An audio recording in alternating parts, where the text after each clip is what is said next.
বিসমিল্লাহির রহমানির রহিম। হে সমস্ত জগতবাসী, আজকে আপনাদের সামনে যে আলোচনাটি নিয়ে হাজির হলাম, সে আলোচনাটি অবশ্যই গুরুত্বপূর্ণ।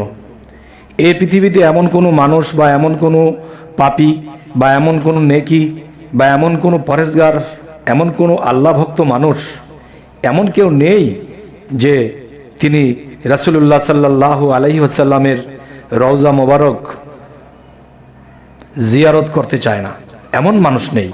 যত খারাপ লোকই হোক, তারা অন্ততপক্ষে রাসূল করিম সাল্লাল্লাহু আলাইহি ওয়াসাল্লামের রওজা মোবারককে অবশ্যই জিয়ারত করতে চায়।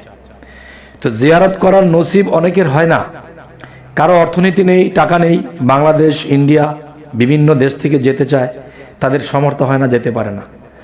অন্ততপক্ষে যে আল্লাহ যদি দয়া রাখে আর আল্লাহর কোরআনের যে সূরার কিছু নিয়ম, কিছু কায়দা কানুন যদি মেনে চলে এবং পাঠ করে, সেটার মাধ্যমে আল্লাহ সেই উছিলা করে কাউকে স্বপ্নে জিয়ারত ঘটিয়ে দেয়। সুবহানাল্লাহ, আলহামদুলিল্লাহ। আমি সেই সূরাটির নাম বলছি যে সূরা মুজাম্মিল।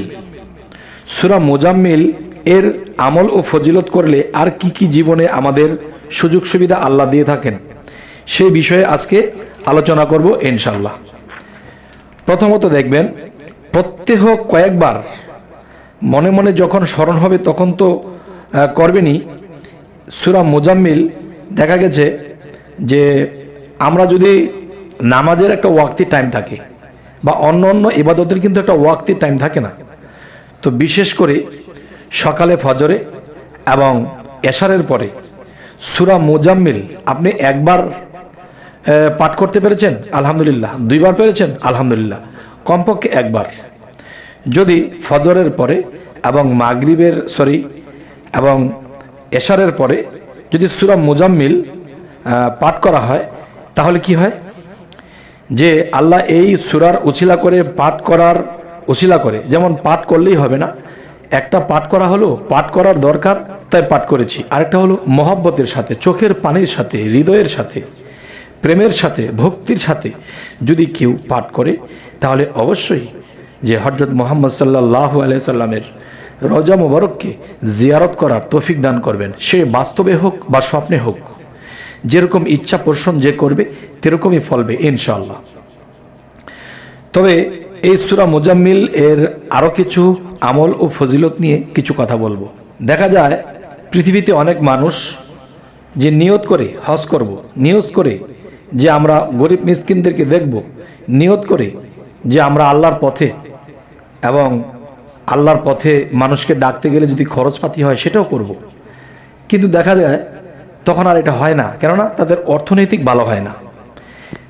তাই সূরা মুজাম্মিলের আমল ও ফজিলতের দিকে যদি যাই, তাহলে পাওয়া যায় কি, রুজি রোজগার লাভের জন্য প্রত্যহ নিয়ম করে এ সূরা মুজাম্মিল তিলাওয়াত করলে হৃদয়ের সাথে এবং মনের সাথে এবং ভাবের সাথে, আল্লাহর প্রেমের সাথে যদি করতে পারে, তাহলে কল্পনা স্বরূপ অর্থ প্রদান করবেন আল্লাহ তাকে। সুবহানাল্লাহ, আলহামদুলিল্লাহ। তবে হে সমস্ত জগতবাসী, যে এই পৃথিবীর সমস্ত কিছুই মিথ্যা হয়ে যেতে পারে, কিন্তু আল্লাহর কোরআন কখনোই মিথ্যা হতে পারে না। তাই আল্লাহ আমাদেরকে যে ভরসা দিচ্ছে, আল্লাহ আমাদেরকে যে সুবিধা দিচ্ছে, অবশ্যই আমরা সেই সুবিধা নেব। হ্যাঁ, তবে আরও কিছু বিষয় হলো,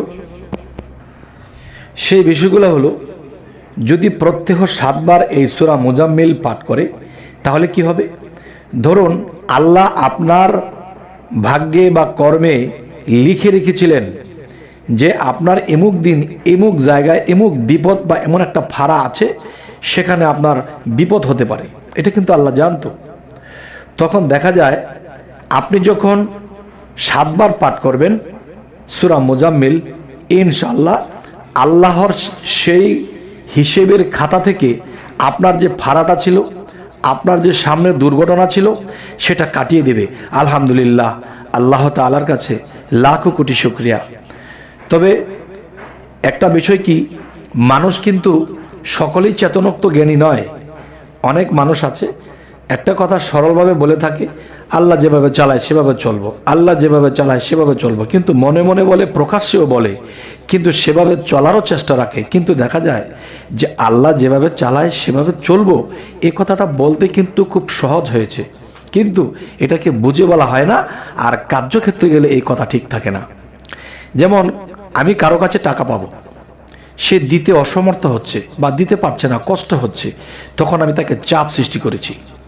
তখন চাপ সৃষ্টি করার আগে আমি কিন্তু এটা ভাবিনি, আরে আমি না বলেছি আল্লাহ আমাকে যেভাবে চালায় আল্লাহই চালাবে। তাহলে এখন যে আমি তাকে চাপ সৃষ্টি করেছি, এখন আমি তো জোর করছি, তাহলে আল্লাহ চালালো কিভাবে? আমি তো জোর করে নিচ্ছি, নাউজুবিল্লাহ। তখন সেই মানুষটি তাকে নর্মাল মাথায় হাত বুলিয়ে আদর করে বলে এসেছে, বাবা তুমি চেষ্টা রেখো দেওয়ার জন্য, এখন চাপ দিল না। আচ্ছা, যারা মনে করে যে আল্লাহ চালায়, আল্লাহ খাওয়ায়, সব কিছু আল্লাহ করাইতেছে, কিন্তু দেখেন আল্লাহর উপর যদি সম্পূর্ণ ভরসাই রাখি, তো একজন মানুষের উপরে এবার চাপ দিতে হয় না। একজন মানুষ দেখবেন সামাজিকভাবে যদিও মোটামুটি একটা খারাপ লোক হয়, যদি আপনি তার কাছে 10,000 বা 20,000 টাকা পান, তখন সে কিন্তু টাকাটা দিতে পারছে না, কিন্তু খারাপ হলেও সামনে দুটো কথা বলবেন, সে কিন্তু লজ্জায় অন্যদিকে ঘুরে থাকে বা অন্য রাস্তা দিয়ে চলে যায়, লজ্জায় মাথা ঢেকে রাখে, কারণ দিতে পারছে না। আপনি দিয়ে ঠেকেছেন, সে নিয়ে ঠেকেছে, এখন তাকে সামনে দিয়ে গিয়ে সালাম দিয়ে, ভাই তুমি কষ্টে আছো, টাকাটা দিতে পারছো না, আচ্ছা অল্প অল্প করে দিয়ে দিও। আচ্ছা, তাহলে বোঝা গেল কি যে আমি সহানুভূতি এসেছে, আল্লাহ তো আমাকে চালাইতেছি, আমি তো না খেয়ে থাকিনি। তাহলে যখনই মনে করব যে হ্যাঁ আল্লাহ আমাদেরকে চালাইতেছে, তখন দেখা যায় যে আমাদের এরকম ব্যবহার বের হবে, তখন সে বেশির জায়গায় কম হলেও আমার কাছে নিয়ে হাজির হবে, আর আমাকে দেখলে লজ্জায় চলে যাবে না। যদি ভাবে যে তার সাথে দেখা হলে জবাব দেব কি, সে যদি আমাকে গালমন্দ করে, যদি অপমান করে, সে খারাপ হলেও তার তো লজ্জা আছে। যাই হোক, যে আমরা এ কথাটা বলে থাকি আল্লাহ চালাইবে, আল্লাহ খাওয়াবে, কিন্তু আল্লাহ চালাইবে খাওয়াবে ঠিক আছে, কিন্তু আমরা কার্যক্ষেত্রে কিন্তু ঠিক থাকি না, অভাবে আমাদের স্বভাব ঠিক থাকে না। যাক, এখন মূলে কথা হলো কি, সূরা মুজাম্মিল যখন আমরা পাঠ করব নিয়মিত, তখন আল্লাহ আমাদের রোজগারের মধ্যে যে এমনটাই বরকত দেবে যে আমরা যা কল্পনা করব ঠিক কল্পনা অনুসারে আল্লাহ আমাদেরকে অর্থ প্রদান করবেন। এবং আমি যে কারো কাছে টাকা পাওনা আছি, সে দিতে পারছে না, আমি তাকে ওরকম চাপ সৃষ্টি করতে যাব না। আর তখন সেই ব্যক্তি চাপ সৃষ্টির ভয়ে যখন আড়ালে বিড়ালে চলে, তখন সেও আল্লাহর কাছে বলবে, হয় আল্লাহ তুমি আমাকে কিছু টাকা দাও, আমি তাকে ঋণ শোধ করে দেই, আর না হয়তো তুমি আল্লাহ তাকে টাকার বরকত দিয়ে দাও, তার টাকা পেয়ে যেন সে সন্তুষ্ট থাকে, আর আমি পরে আস্তে আস্তে যেন দিতে পারি। তাহলে এটার মধ্যে একটা রহমত আছে যে আমি যার কাছে পাবো তাকে গলা চাপ না দিয়ে তাকে ভালো ব্যবহার দেব। এবং ভালো ব্যবহারের মধ্যেও একটা প্রেশার আছে। সেটা কীরকম, যে একটা ধমক দিয়ে বলা হয়েছে, এই যে ভাই কালকের মধ্যে আমার টাকাটা দিয়ে দিবেন। আরেকটা হলো নম্রতা, ভাইজান কালকে আমার টাকাটা যদি না পারেন তো আচ্ছা 2-1 দিনের মধ্যে দেন, আর যদি কিছু কম হয় চল সমস্যা নেই, আপনিও চললেন আমিও চললাম, তো যা পারেন দিবেন। এই যে একটা সহানুভূতি, যেটা একবারে নিতাম কষ্ট দিয়ে, সেটা আমি 3 বারে নিয়েছি। আচ্ছা, তাহলে এরকম সহানুভূতি যদি আমি মানুষের প্রতি করি, তখন আল্লাহ আমার প্রতি এবং আপনার প্রতি এই সহানুভূতি করবে। আর আমি যদি কঠোর হই, তখন আল্লাহ আমার প্রতি কঠোর হয়ে যায়। সেই কঠোর হবে দুনিয়াতে, সেই কঠোর হবে আখিরাতে। যাই হোক, আজকের এই আলোচনা সূরা মুজাম্মিল, এই আমলগুলো যদি করি তাহলে আয় রোজগার পাচ্ছি, এবং আল্লাহ আমাদেরকে নবী করিম সাল্লাল্লাহু আলাইহি সাল্লামের রওজা মোবারককে জিয়ারত করার তৌফিক দান করবেন। তো সকলেই ভালো থাকবেন। আমাদের চ্যানেলে যারা নতুন আছেন অবশ্যই সাবস্ক্রাইব করে দিবেন, যাতে পরবর্তীতে ভালো ভালো ভিডিও নিয়ে আপনাদের কাছে আসতে পারি। তো সকলেই ভালো থাকবেন। আল্লাহ হাফিজ।